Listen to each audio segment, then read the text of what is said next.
Meus amados irmãos, eu sempre começo o sermão fazendo uma pergunta. Você é uma pessoa que ora sempre? Você não precisa responder, responda na sua mente. Você é uma pessoa de oração? Você já imaginou um crente que não ora? É possível imaginar um crente que não ora? Difícil, não é? Pois aquele que crê em Jesus, aquele que tem compromisso com Deus, ele vai ter intimidade com Deus através da oração. Não é? Através da oração que temos comunhão com Deus, podemos expressar, abrir o nosso coração, podemos colocar as nossas necessidades e também podemos agradecer a Deus por todas as bênçãos que Ele tem derramado no nosso viver. Então precisamos entender que o crente é chamado a orar sempre, ou de vez em quando. Sempre, não é? Não é isso que Paulo escreveu aos Tessalonicenses? Orar sem cessar. Então, orar sem cessar é só de manhã, tarde, à noite? Todo o tempo, todos os dias, orar sem cessar. E Jesus vai ilustrar sobre a perseverança na oração, não é? Que devemos perseverar sempre, não é? Em nossas orações, sempre clamando o nome de Deus. Quando você lê um texto, um evangelho, você se depara com as parábolas que Jesus conta, e quando ele conta uma parábola é para ilustrar e mostrar, ensinar algo para os seus discípulos, não é? E quando você lê uma parábola, você fica perguntando qual é o significado dessa parábola. E tem muitas pessoas que vão fazer alegoria, né, para descobrir qual é o significado de cada personagem, e às vezes é muito simples para entender uma parábola. É claro que tem parábolas que são difíceis de entender, mas essa aqui é simples. Se você olhar bem o capítulo 18, verso 1, o propósito, a lição dessa parábola está no início. Se você olhar aí, a lição dessa parábola está aí no verso 1. Disse-lhe Jesus uma parábola sobre o dever de orar sempre e nunca Então, qual é o ensino da parábola? Sobre a oração. Sobre o dever de orar sempre e nunca esmerecer. Então, é isso que Jesus ensinou. Lembre-se que toda parábola é provocada por uma situação, não é? E qual foi a situação que provocou essa parábola? E por que Jesus quis ensinar sobre a perseverança na oração? Primeiro, você precisa voltar um pouco nos versículos anteriores, não é? A gente precisa entender o texto da Bíblia dentro do seu contexto, né? Se você tirar o texto fora do contexto, é pretexto para você dizer algo que não está na Bíblia. Então vamos entender o contexto aqui. Começa o capítulo 17, o verso 20, diz assim: interrogado pelos fariseus sobre quando viria o reino de Deus, Jesus lhes respondeu: não veio o reino de Deus com visível aparência? Nem dirão ele aqui ou lá está, porque o reino de Deus está dentro de vós. Não é? Jesus foi interrogado pelos fariseus. E a pergunta deles é se o reino de Deus viria de maneira visível. Não é? E Jesus perguntou, né? E Jesus respondeu, né? O verso 21, nem dirão ele aqui ou ele está lá, porque o reino de Deus está dentro de vós. Não é? É interessante que existem duas interpretações para esse dentro de vós. Algumas traduções vão traduzir entre vós, não é? Porque quem perguntou foi os fariseus. Não é? Então os fariseus estavam sendo incrédulos, né? Por isso que estavam questionando Jesus. Então o reino de Deus não estava dentro dos fariseus, porque eles eram incrédulos, eles estavam duvidando de Jesus. Mas o que Jesus quer dizer com isso? Eu creio que podemos entender que o reino de Deus está entre vocês, porque estava sendo manifestado ali de forma visível, porque Jesus estava com eles, o Messias, aquele que os profetas profetizaram, e eles estavam ali diante de Jesus, que é a manifestação do reino de Deus. E logo depois Jesus vai discorrer que um dia o reino de Deus vai se manifestar de maneira visível para todas as pessoas no dia da volta de Jesus, não é? Aí, se você olhar o contexto, você vai ver que, assim como ele vai citar o exemplo de Noé, não é? Como quando Jesus voltar, assim como, verso 26, assim como foi nos dias de Noé, assim será também nos dias do Filho do Homem. Verso 27, comiam, bebiam, casavam-se, davam-se em casamento, até o dia que Noé entrou na arca e veio o dilúvio e destruiu todos. Ali também Jesus cita o exemplo como aconteceu com a família de Ló, e assim Sodoma e Gomorra foi destruído. Assim será também o dia da volta de Jesus, do Filho de Deus. Não é? Isso para mostrar para os fariseus que eles estavam ali vendo Jesus, a manifestação do reino de Deus, e ele respondeu a pergunta, não é? dos fariseus. Um dia o reino de Deus vai se manifestar de maneira aparente na volta do Senhor, quando o Senhor voltar com toda a glória e com toda a honra e como juiz. Não é? E aí Jesus, no verso 37, diz assim: então perguntaram, capítulo 17, o versículo 37, então lhe perguntaram: onde será isso, Senhor? Respondeu-lhe: onde estiver o corpo, assim se ajuntarão também os abutres, né? E ele está falando aí da sua volta. Aí, para ilustrar sobre o tema aqui, né, se você olhar o tema geral aqui, é o reino de Deus. Né? É o assunto principal. Não é? E aí Jesus vai ilustrar que os servos do reino, eles são pessoas que oram. Por que os fariseus demonstravam incredulidade? Porque eles oravam de forma mecânica. Eles simplesmente seguiam a lei como religiosos, mas eles não tinham intimidade com Deus. E para ilustrar para os discípulos e para aquelas pessoas que estavam ouvindo, Jesus conta essa parábola sobre o reino de Deus e como que nós que pertencemos ao reino de Deus devemos perseverar na oração. Se você olhar o verso 18, temos aí o título, né, a lição principal: o dever de orar sempre e nunca esmorecer. E Jesus vai ilustrar isso com uma viúva. Temos dois personagens aí, a viúva, né? Uma viúva que tinha uma causa para ser julgada, uma causa contra uma pessoa que estava lhe causando problema, né? E ela foi até um juiz, né? Que é o segundo personagem dessa parábola. E como que é descrito esse juiz? Ele era uma pessoa boa? Não, era uma pessoa o quê? Ruim, né? Era um juiz mau. Não existe juiz mau nos nossos dias, né? É só você olhar para o STF, né? Existe sim. Então, olha o pensamento desse juiz. Verso 2, Jesus falando: havia em uma certa cidade um juiz que não temia a Deus. Ele não era um homem temente a Deus. Outra coisa também sobre esse juiz: ele não respeitava homem algum. Ou seja, era uma pessoa arrogante de coração. Era uma pessoa que ocupava um status elevado na sociedade, mas não respeitava a Deus e nem julgava as causas das pessoas com justiça.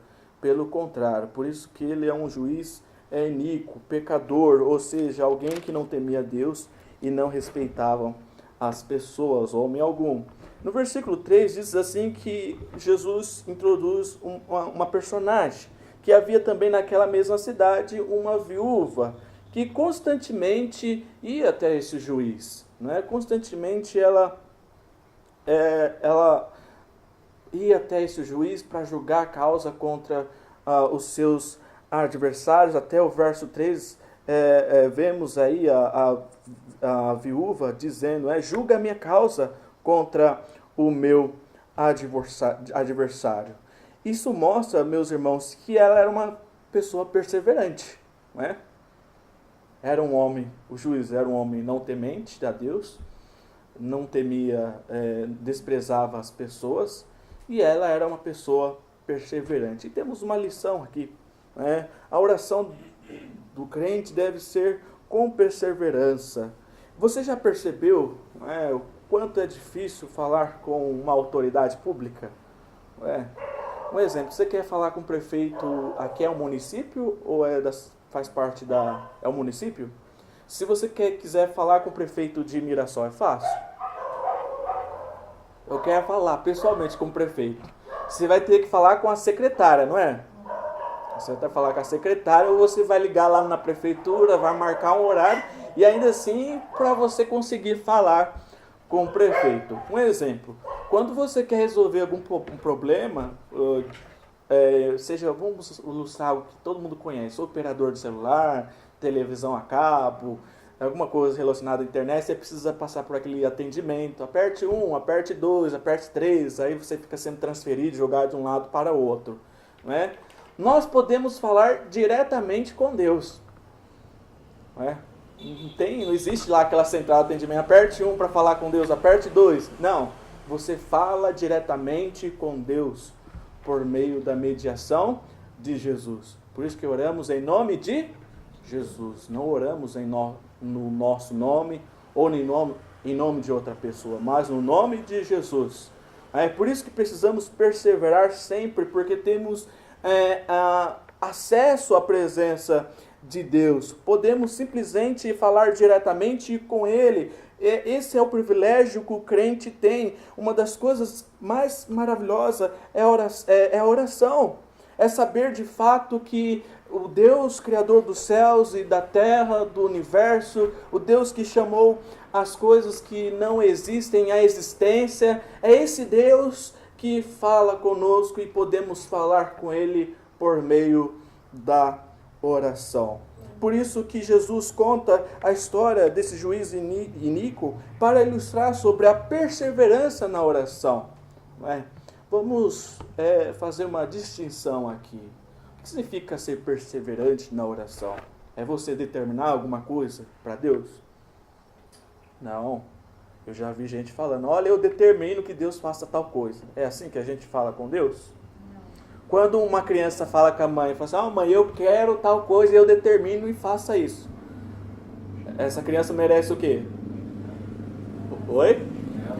Um chinelo, não é?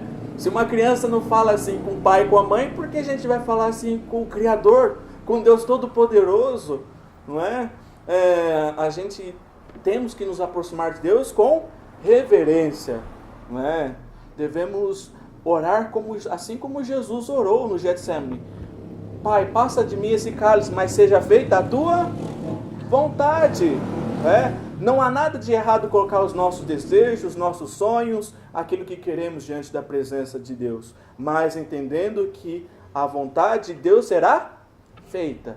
E a vontade de Deus sempre é o melhor. Isso mesmo. Então vamos voltar para o texto, né? Que diz aí que essa viúva era perseverante. O verso 4 diz assim, ele por algum tempo, o juiz, não quis atender, mas depois disso disse consigo, bem que eu não temo a Deus, nem respeito homem algum, todavia, como essa viúva me importuna, julgarei a sua causa, para não suceder que por fim venha me molestar. Ou seja, aquele juiz, por causa da perseverança daquela mulher, estava causando incômodo o juiz, aí falou assim, olha, para que eu não venha incomodar, me perturbar, eu vou atender o pedido desta mulher. E então Jesus fala, verso 6, então disse o Senhor, considerai no que diz esse juiz iníquo, não fará Deus justiça aos seus escolhidos, que a ele clamam dia e noite, embora pareça demorado em defendê-los?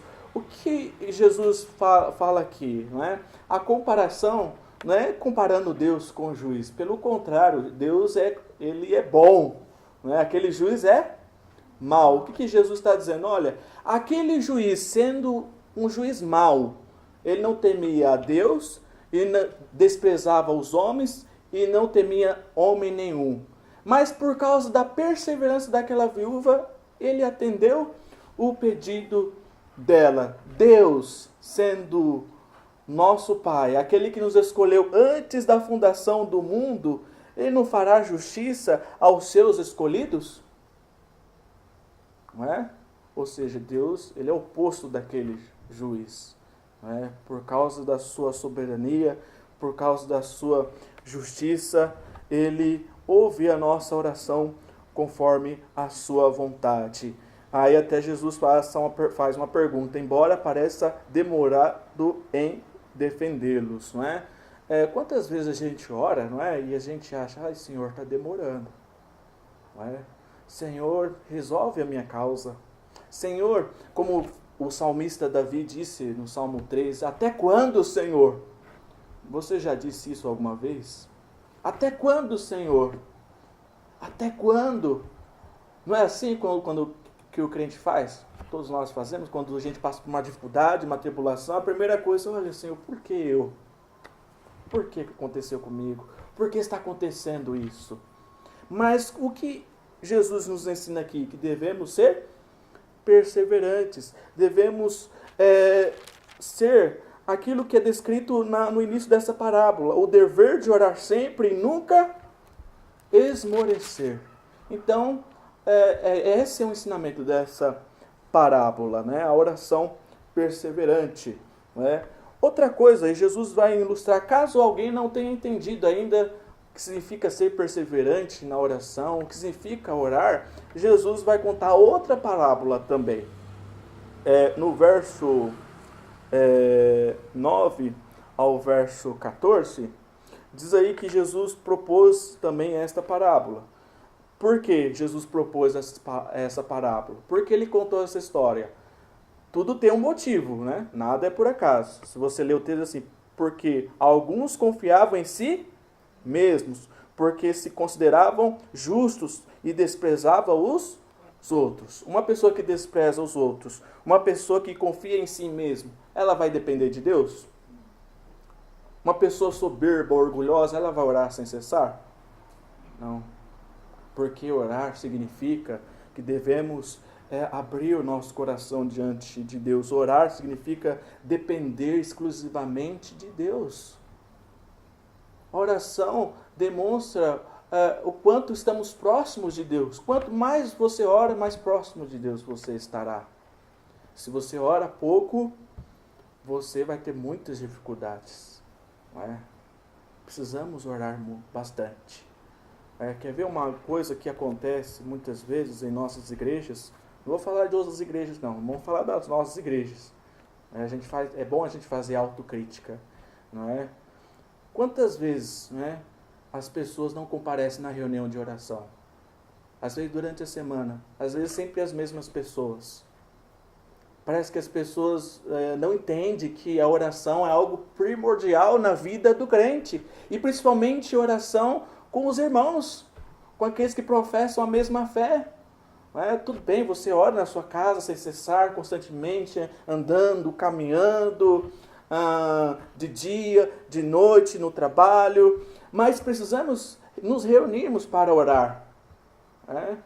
É claro que durante a semana tem pessoas que têm seus afazeres, têm trabalho, alguns estudam, isso é compreensível. Mas tem pessoas que têm a oportunidade de estar presente, mas não priorizam a vida de oração em comunidade, como igreja. Às vezes tem igreja aí com 50 membros, mas lá na reunião de oração tem 5, 10 pessoas. Isso não é triste? Então devemos nos perguntar, eu tenho orado constantemente? Eu tenho motivado também a outras pessoas a orar? Esse deve ser o nosso pensamento. Então Jesus propôs essa parábola. Diz aí que o texto que 2 homens subiam ao templo com o propósito de orar. Um fariseu e um publicano. O fariseu, ele era um homem orgulhoso, soberbo, cheio de si. Certamente ele era aquela pessoa que confiava em si mesmo, e ele se considerava justo e desprezava as outras pessoas. Então, ele subia ao templo, ficava em pé para ser notado pelas pessoas, e ele orava de si para si mesmo desta forma. Ou seja, era uma oração vazia, de si para si mesmo, não era uma oração a Deus. Não era uma oração vazia. Não é? É como nos dias que acontece nos dias de hoje. Você já reparou, quando você liga a televisão, você vê as pessoas lá, um pastor lá na televisão, uma pessoa orando, aí você olha para a oração da pessoa, mas que oração estranha, né? Pessoa determinando, falando, dando ordem a Deus, é uma oração vazia, uma oração vazia. E como que esse fariseu orava? Até uma oração bonita, se você analisar assim, de forma lógica, ele diz assim, ó Deus, graças te dou, porque não sou como os demais homens, roubadores, injustos, adúlteros, nem como este publicano. A princípio parece até bonita essa oração, aos olhos humanos, não é? E olha como que ele falava. Jejuo 2 vezes por semana, dou o dízimo de tudo quanto ganho. Ou seja, ele estava sendo humilde? O que a oração requer de nós? A primeira coisa que a oração requer de nós, para a gente falar com Deus, humildade. Humildade de coração. É reconhecermos que nada podemos fazer sem Cristo. Jesus disse, sem mim nada podeis fazer. Nós dependemos exclusivamente de Deus, mas o fariseu não tinha esse entendimento. Ele simplesmente acusava as pessoas. Ele até diz, olha, eu não sou como esse publicano. Era uma oração vazia de um homem religioso. Mas aí Jesus mostra a oração do publicano, daquele que o fariseu disse que não era como aquele homem.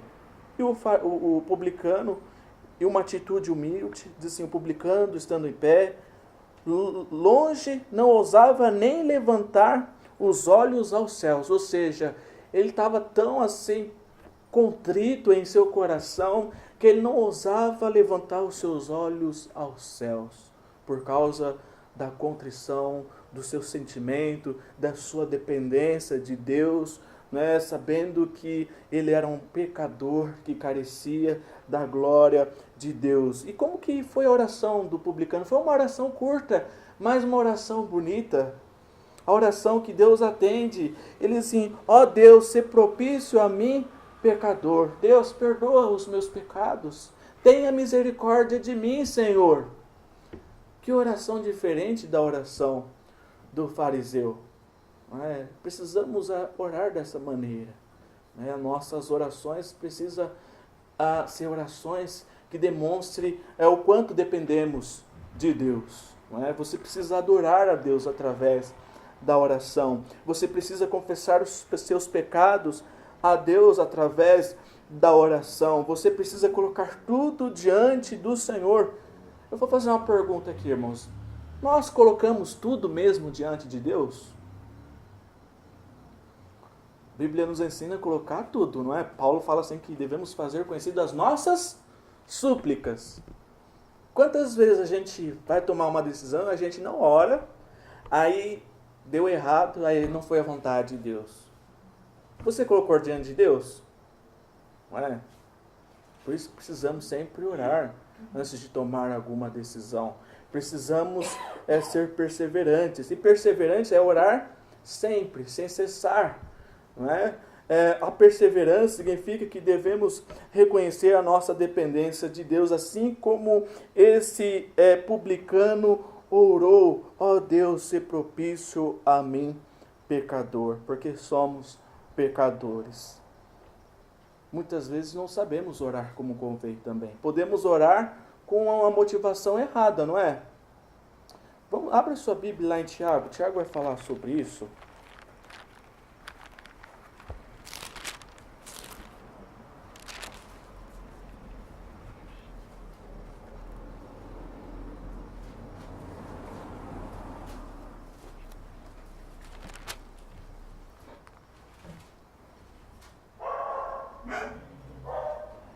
Se você abrir Tiago capítulo 4, verso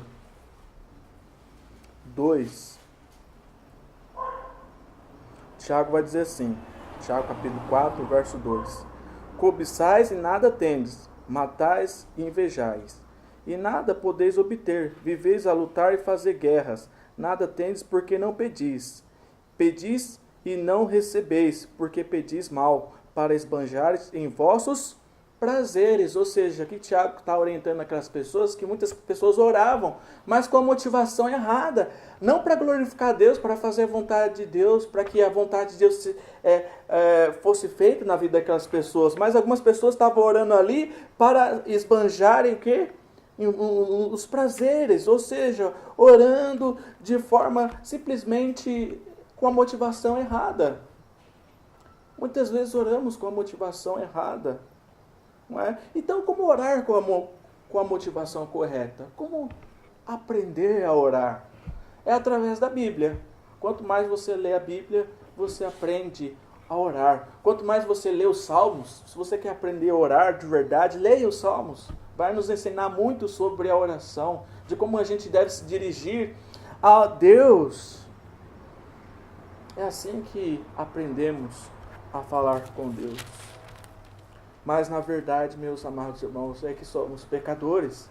A velha natureza faz parte de nós ainda, embora lavados e redimidos pelo sangue do Cordeiro. Temos essa luta no nosso coração, não é? Entre fazer a nossa vontade e fazer a vontade de Deus. Não é? Como Paulo cita aos Gálatas, né? A carne milita contra o Espírito. O que eu quero dizer, meus amados irmãos, que devemos orar, mesmo que haja obstáculos.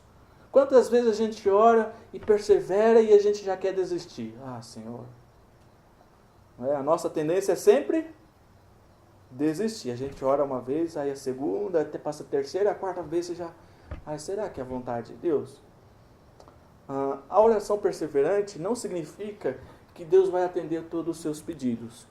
Tem coisas que a gente pede que não está de acordo com a vontade de Deus, não é? E até o não de Deus é melhor para nós, sabia?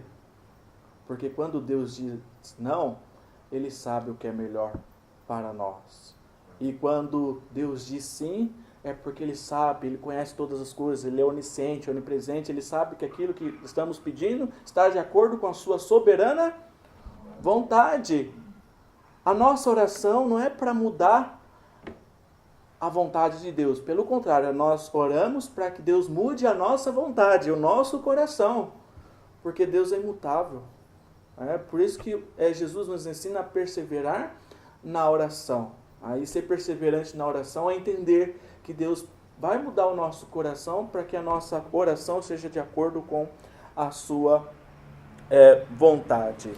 Meus amados irmãos, outra coisa que é importante a gente ver também, que muitas vezes não sabemos orar como convém, mas temos 2 intercessores, não é? Quando não temos forças para orar, né, Jesus ora por nós. A Bíblia diz que Ele é o nosso intercessor, é o nosso advogado, que intercede por nós à destra do Pai. Temos a intercessão do Espírito, aquela que Paulo fala em Romanos, né? Que o Espírito intercede por nós com gemidos inexprimíveis. O que é um gemido? Algo que não tem explicação, né?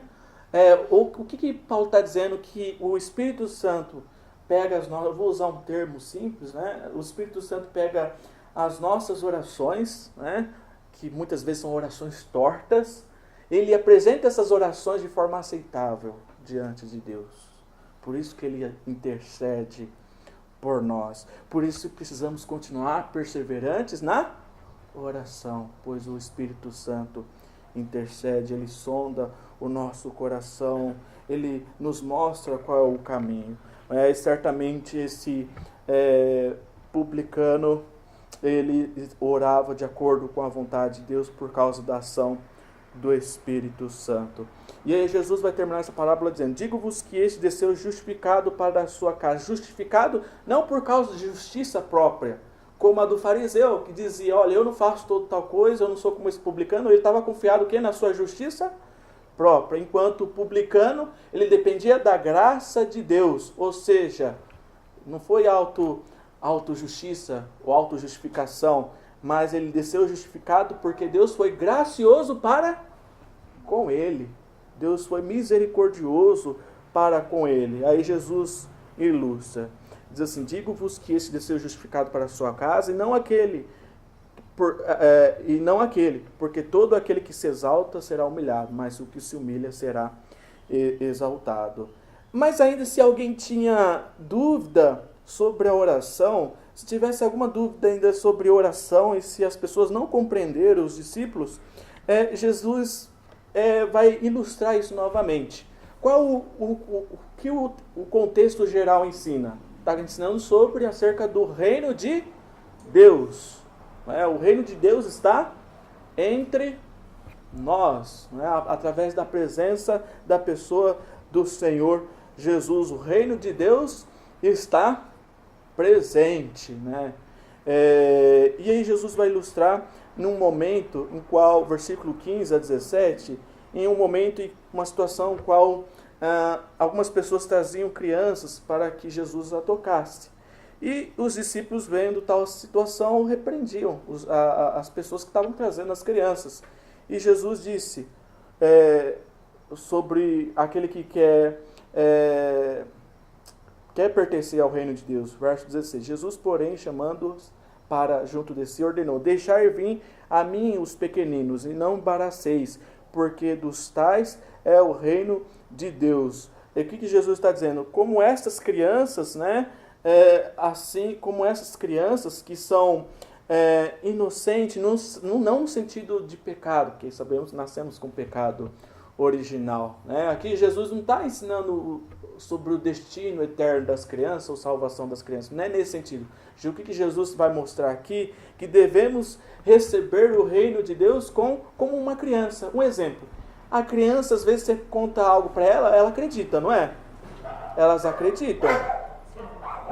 Às vezes você conta até uma história assim, que não é verdade, mas eles vão lá e acreditam. Às vezes levam as coisas até ao pé da letra. Então, elas confiam, acreditam. Elas acreditam naquilo que as pessoas falam. Elas levam tudo ao pé da letra.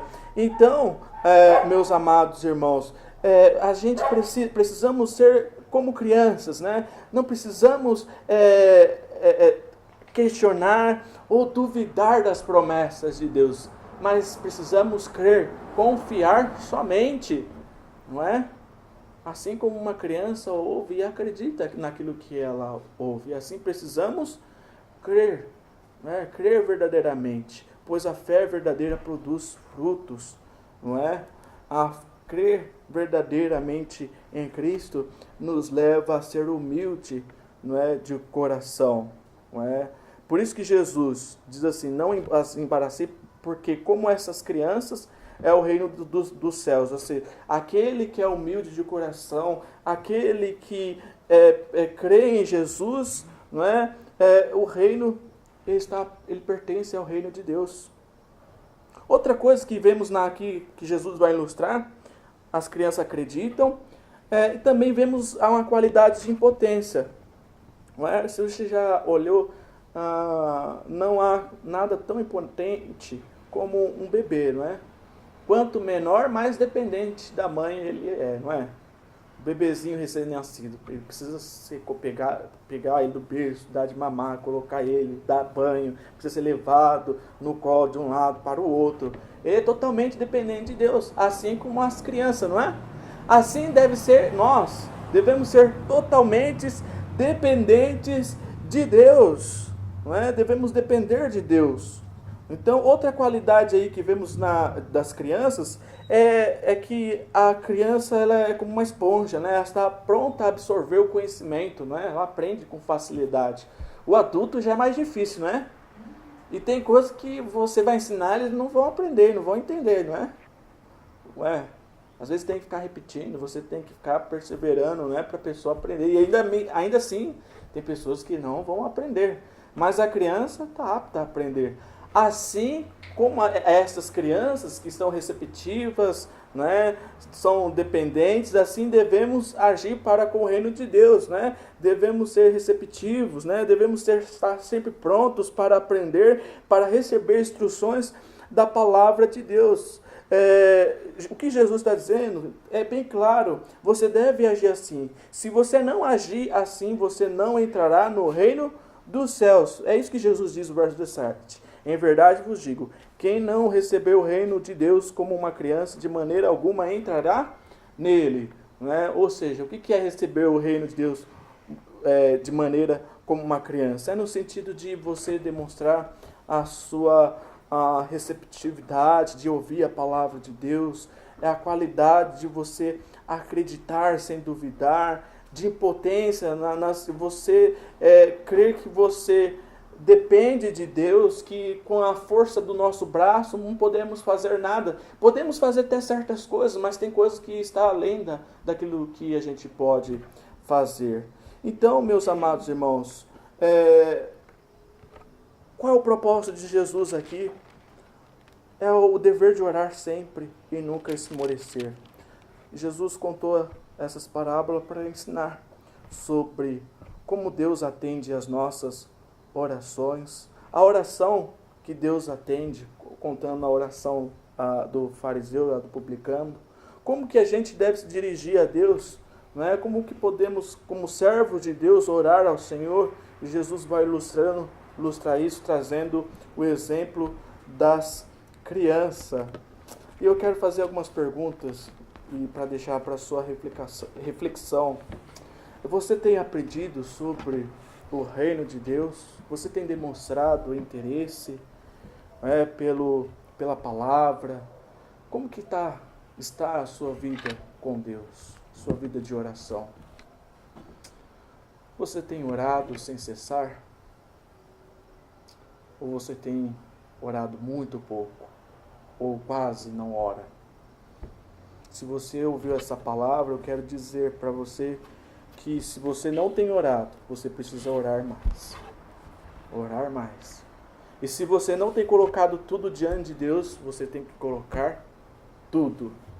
Tudo, todos os seus anseios, tudo aquilo que incomoda o seu coração, tudo aquilo que está afastando você de ouvir a palavra de Deus, ou até mesmo impedindo você de viver uma vida reta diante de Deus, você tem que colocar diante do Senhor, aos pés da cruz. A outra coisa, meus amados irmãos, que a oração é quando demonstramos que somos dependentes de Deus. Quanto mais você ora, mais você demonstra que é dependente de Deus.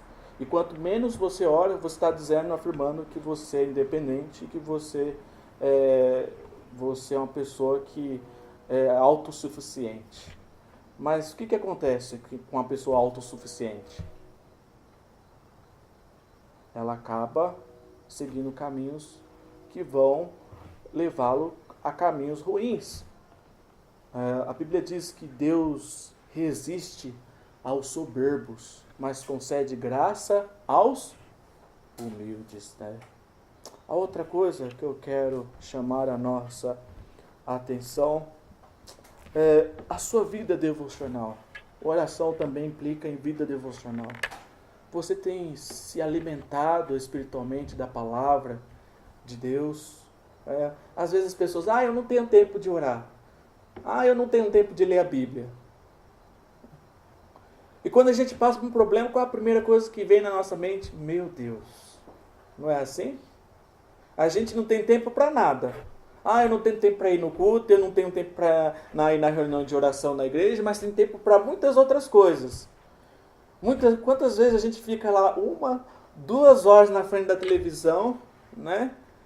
E a gente tem dificuldade de pegar a Bíblia, abrir, ler, meditar e ficar em silêncio, orar. Ou você andando na rua, você orando, pensando na sua mente, você está orando a Deus em todo momento.